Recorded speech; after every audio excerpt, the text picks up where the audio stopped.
Padre Luiz Hernandes, que acabou de proclamar o Evangelho e que é praticamente o capelão aqui das irmãs, né? Junto com a Madre Elizabeth, que hoje é a priora deste mosteiro do Carmelo, junto aqui com vocês. Hoje é um dia de muita alegria para o coração carmelitano, por causa desta grande mulher, Santa Teresa d'Ávila, como eu falei no início da celebração, que as irmãs, as monjas, a chamam de Santa Madre, porque ela conquistou a santidade, por isso que se chama Santa Madre. Santa Teresa d'Ávila poderia ter passado no mosteiro e não ter se tornado santa. Imagina você passar por um mosteiro, deixar o mundo, deixar essa vida lá fora, passar anos e mais anos aqui dentro e não se santificar. Passar o tempo no mosteiro perdendo o tempo. No mosteiro não se perde tempo, no mosteiro só se ganha, e precisa se ganhar o tempo, porque o nosso tempo é curto nesta vida.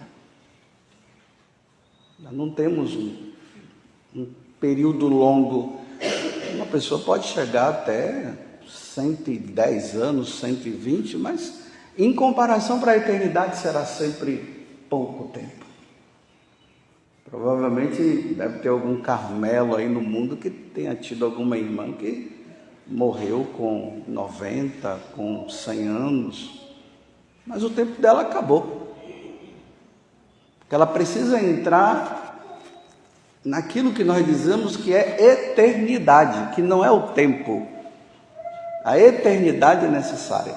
Só que a eternidade, ela pode consistir de duas formas. Ou a eternidade com Deus, o nosso Senhor Jesus Cristo, falando agora para as monjas, o seu divino esposo, ou sem Ele, na condenação eterna. Por isso que o mosteiro é um lugar onde as irmãs estão, como no Evangelho de hoje, que acabou de ser proclamado, está dizendo a samaritana: dá-me de beber, porque eu tenho sede. Essa sede que Jesus estava falando para a samaritana, e essa água que Ele quer dar para ela, é Ele mesmo. É o divino esposo. Porque a nossa alma, ela está sedenta de Deus. E só Ele pode matar a nossa sede como Ele mesmo falou para ela.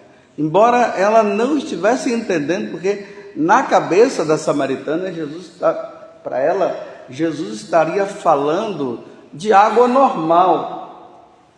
Ela estava ali, meio-dia, tentando pegar a água do poço, e Jesus fala: eu vou te dar uma água que você jamais terá sede. Então, imagina, uma água que eu vou beber e nunca vou ter sede.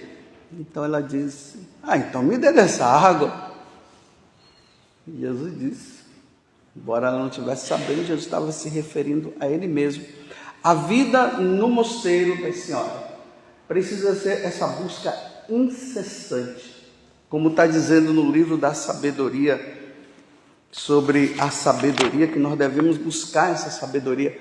E essa sabedoria que nós devemos buscar não é simplesmente a sabedoria enquanto dom da sabedoria, é a divina sabedoria, que é Jesus Cristo. Lá na Turquia, em Constantinopla, né? Lá tem uma igreja que dá-se o nome de Santa Sofia. Geralmente, quando a gente vai para os peregrinos, aí fala, né?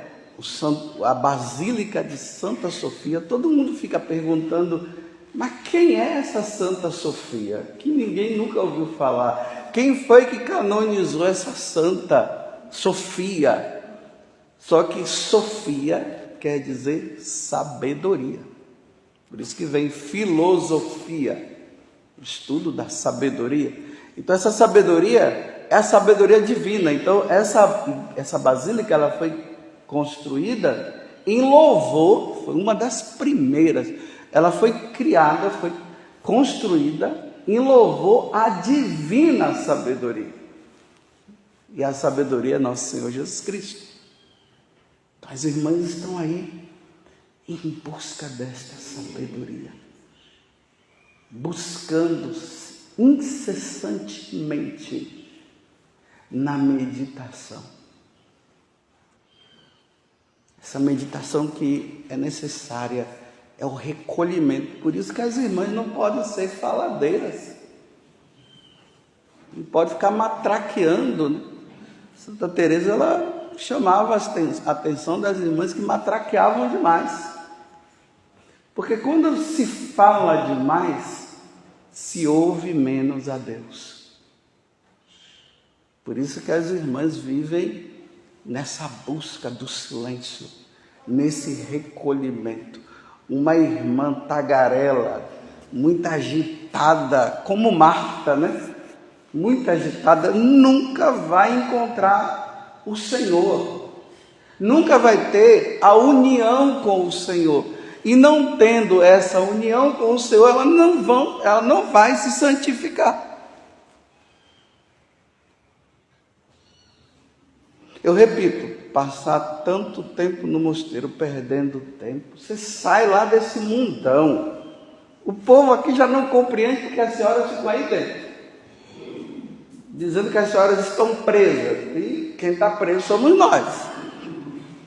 E na verdade elas estão livremente aí dentro, livremente buscando, procurando, na meditação, nas penitências que são feitas, nas leituras das constituições da Santa Madre, nas leituras de São João da Cruz, do nosso Pai, como elas falam, nosso Pai João da Cruz, nas leituras incessantes, na meditação, para se unir ao Senhor. Sem recolhimento não se encontra, não vai.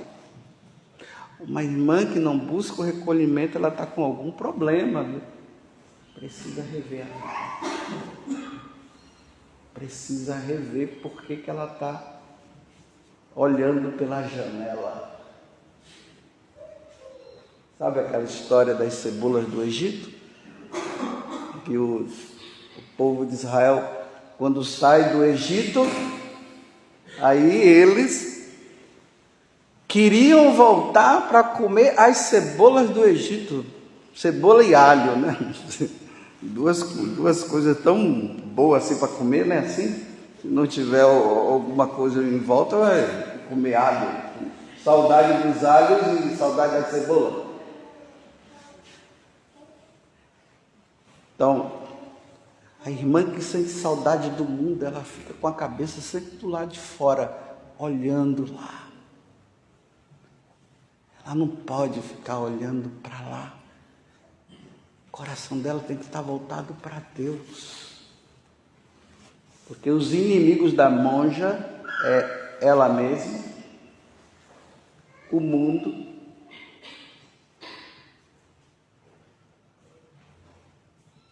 estou dando uma parada para pensar, né? E o diabo. Vocês pensam que o diabo não está fazendo de tudo para tirar as senhoras da meta? Ele vai fazer de tudo.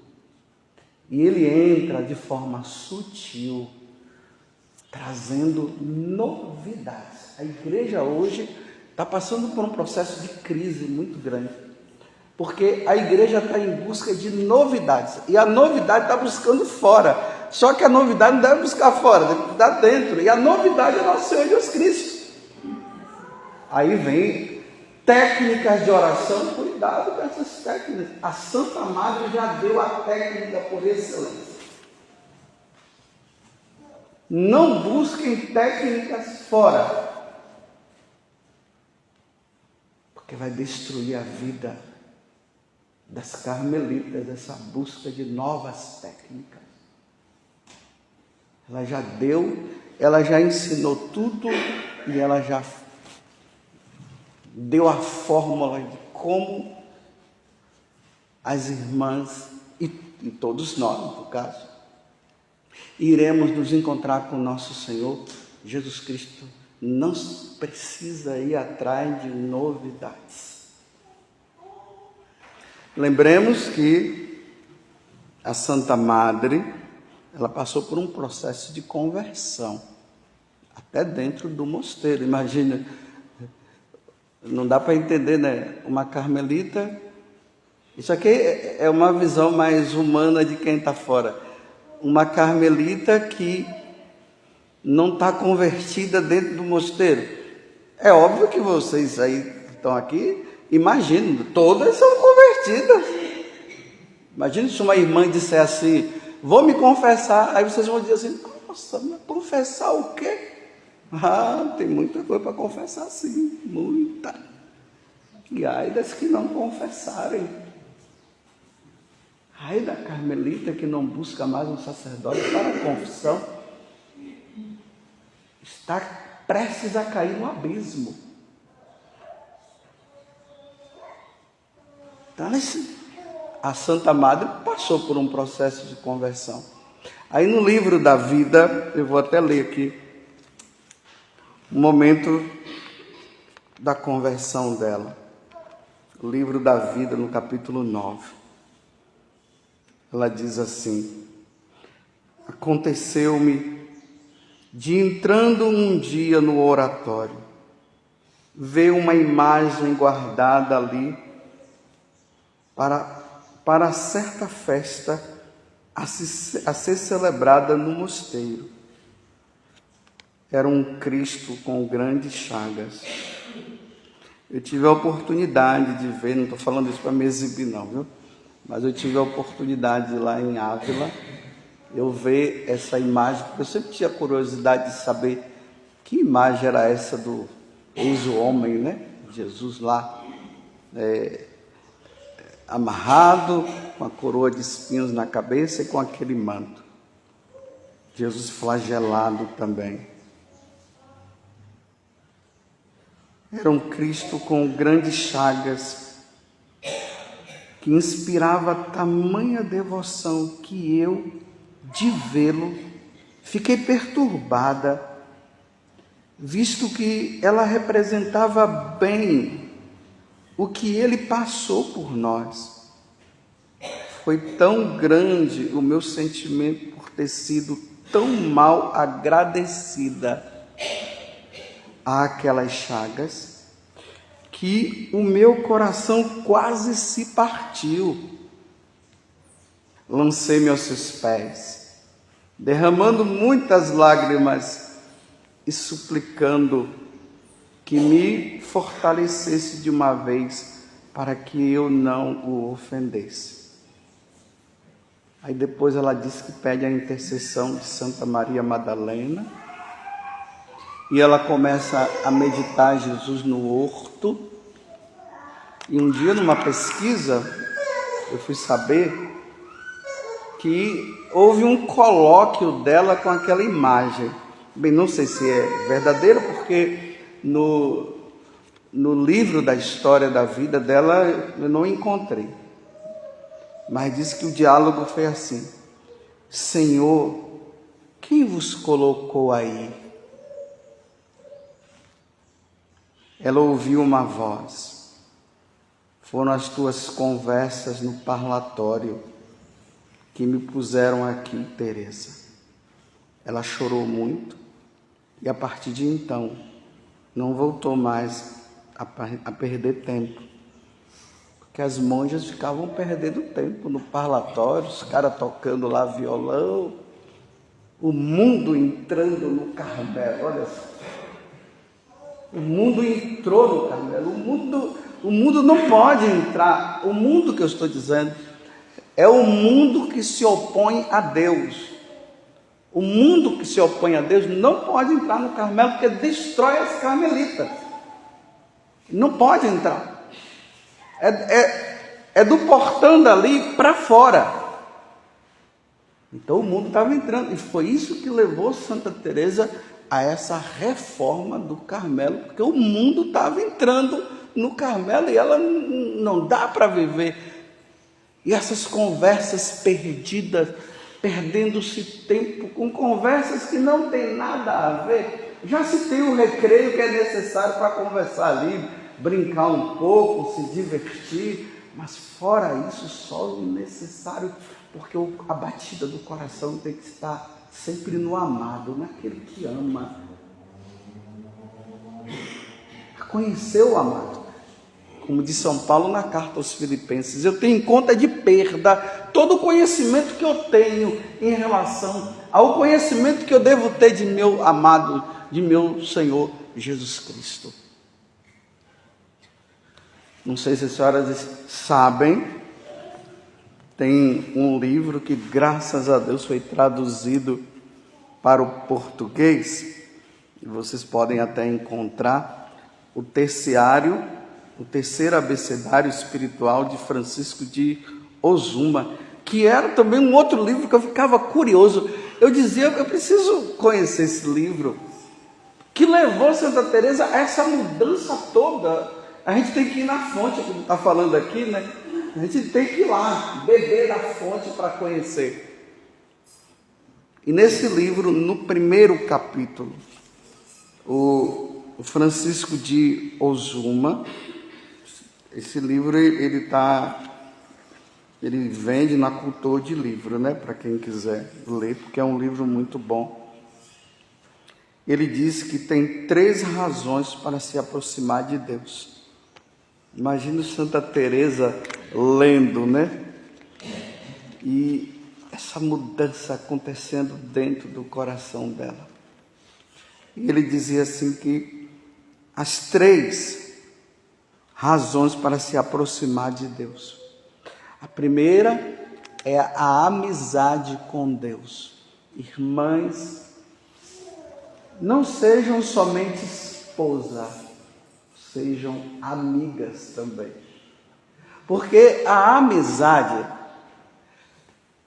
é uma das relações que existem no ser humano que está acima de qualquer tipo de relacionamento. Vou explicar melhor. Um pai com o seu filho. Você pode ter um pai com o filho que ele ama o filho e o filho ama o pai, mas eles não são amigos.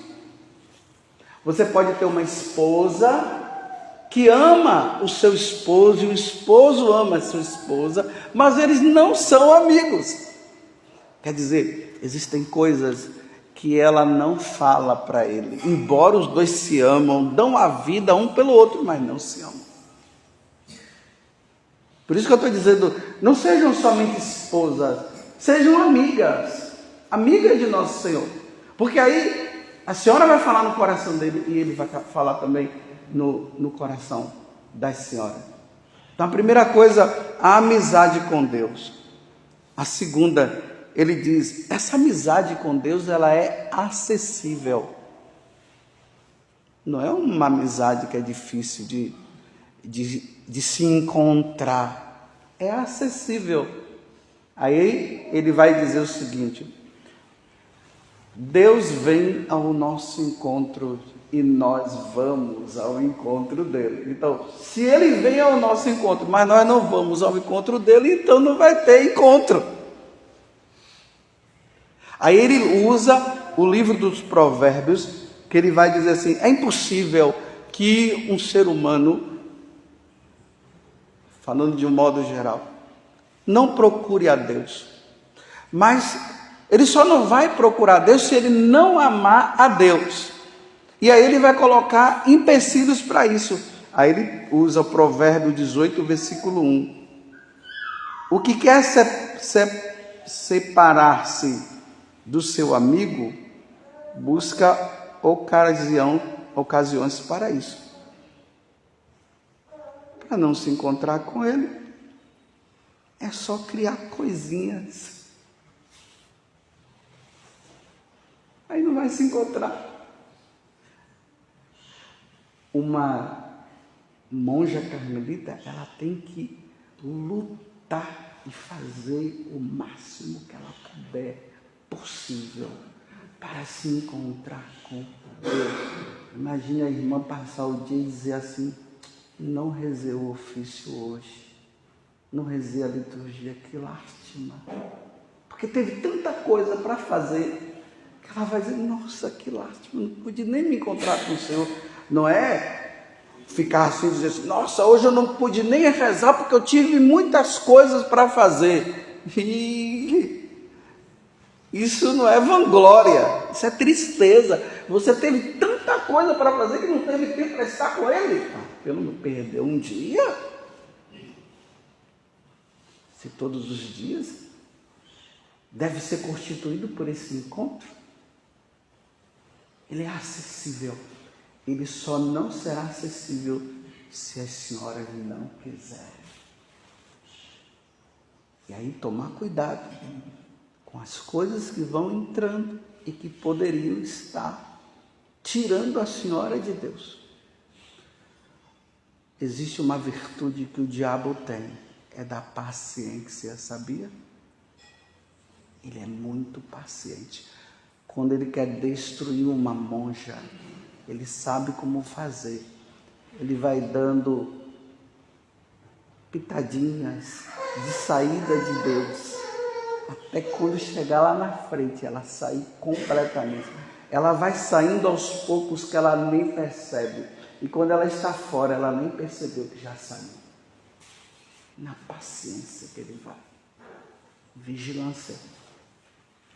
Que é a terceira forma, terceira razão. Vigiar o tempo todo.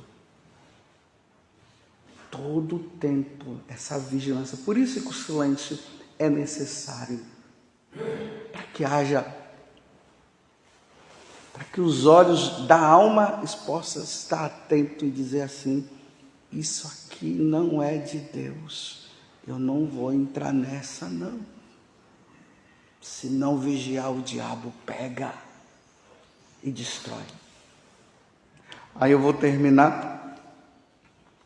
E ele acaba dizendo assim no final, que é o Francisco de Osuma. Ele diz: onde procurar Deus? Aí ele diz: procure-o no teu coração, pois ele está mais perto e mais dentro de ti do que tu mesmo. E aí é só as senhoras lerem, relembrarem Elizabeth da Trindade. Ela chega a essa conclusão: Deus habita dentro de mim. Uma vez eu fui para Fátima e lá eu encontrei uma moça que ela estava para entrar no Carmelo. Aí ela disse: nossa, Padre José Augusto, eu te encontrei no Brasil e vou te encontrar aqui em Portugal. Aí ela dizia assim para mim: Padre, o senhor tem que ter uma intimidade com Deus tão grande, mas tão grande, que o senhor deverá chegar num grau aonde o senhor nem precisaria, entre aspas, nem ir na capela, porque Ele está dentro de ti, e ali é só dialogar com Ele e viver essa intimidade. Que Deus conceda à senhora essa busca constante do amado, e não deixem de buscá-lo. Não permita que o mundo entre no coração das senhoras, ao ponto de que quando a senhora estiver prestes a morrer, a senhora possa dizer, como Santa Teresinha: o ladrão está vindo me buscar. Irmãs, rezem para eu me encontrar com Ele. Louvado seja nosso Senhor Jesus Cristo.